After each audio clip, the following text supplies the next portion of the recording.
Nah, saya berpikir begini, justru malah saya bertanya-tanya ini, jangan-jangan jaksa ini bagian dari mereka.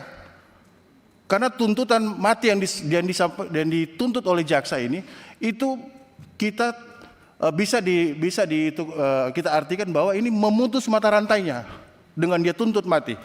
Dari semua fakta yang kita ketahui ini, semua berlawanan dengan tuntutan yang ada di pengadilan saat ini. Kecuali satu, BAP waktu dia diperiksa didampingi oleh pengacara yang disediakan oleh penyidik. Yang di situ dinyatakan dia terlibat. Terlibatnya kita tidak tahu di sini karena kita tahu BAP-nya seperti apa ya. Persekongkolannya, permufakatannya di situ. Hanya itu yang menegaskan dia terlibat dalam konteks penjualan atau pengadaan atau penerimaan narkotika itu. Hukum dari saudara Fendi Ramadan, saya ini begini pimpinan, saya melihat justru malah ada apa yang terjadi di jaksa ini.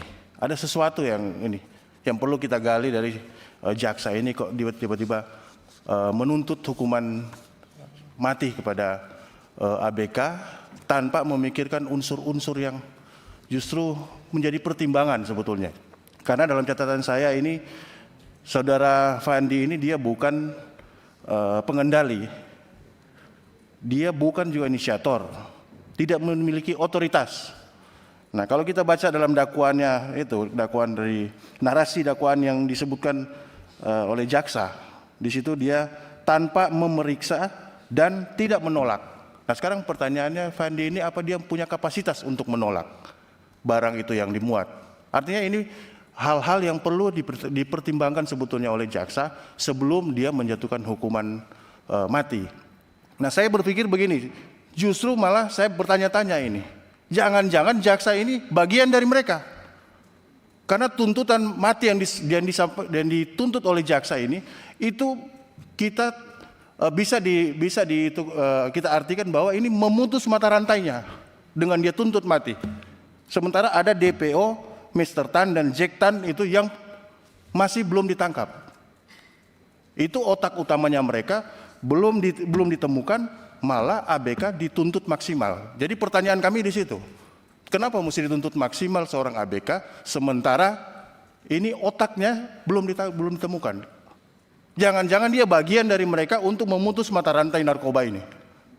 Itu mungkin dari kami pimpinan, kami perlu menghadirkan mereka supaya ini APH ini yang nakal-nakal ini supaya ditindak tegas, supaya institusi jaksa, kepolisian, mitra kami tetap namanya terjaga, tetap baik di masyarakat, kepercayaan masyarakat tetap institusi ini tetap dijaga.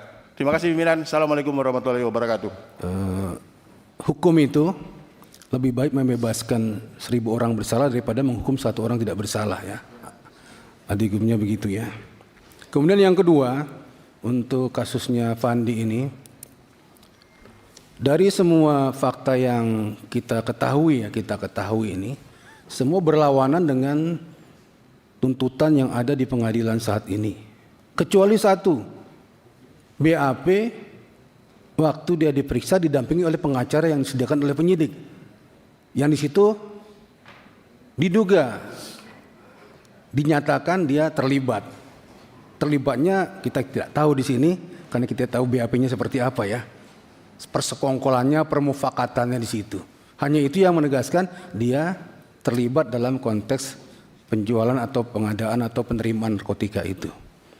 Ini juga perlu diuji kembali. Apakah memang BAP yang dibuat itu, yang ditandatangani oleh saudara Fandi itu memang real pengakuannya atau ada tuntunan tertentu dari pihak tertentu yang kamu terima saja, kamu tanda tangan saja. Ini juga kita tidak tahu seperti apa isinya, mungkin perlu pendalaman lagi. Tapi dari kisah seluruhnya, yang bersangkutan patut diduga menurut kita ini ya, menurut kita dari fakta yang kita dapatkan dari berbagai macam informasi, termasuk fakta persidangan dari Pak Atman ini. Ya, saudara Fandi sebenarnya belum layak untuk dikatakan dia adalah sebagai terdakwa atau pelaku di situ. Ya. Kecuali ada yang kuat sekali untuk membuktikannya di samping BAP tersebut. Ini pendapat. Terima kasih Pak Ketua. Mohon izin satu Ya. kalimat saja. Silakan. Untuk menjawab tadi pertanyaan dari Bapak kita, saya baru dapat informasi bahwa pengacara yang mendampingi adalah pengacara rekanan BNN. Dan itu adalah salah satu masalah di Indonesia ini karena penyidik itu punya rekanan-rekanan. Kalau rekanan ya pasti nggak mau lah melawan penyidik. Ya kata ibunya tadi rekanan BNN. Kira-kira begitu. Ini Mbak Hotman, di KUHP yang baru kan kita sudah atur bahwa nggak ada lagi istilah pengacara disediakan oleh aparat penegak hukum itu. Pengacara itu dipilih secara merdeka oleh orang yang bersangkutan. Nanti itu bagian dari yang mau kita evaluasi.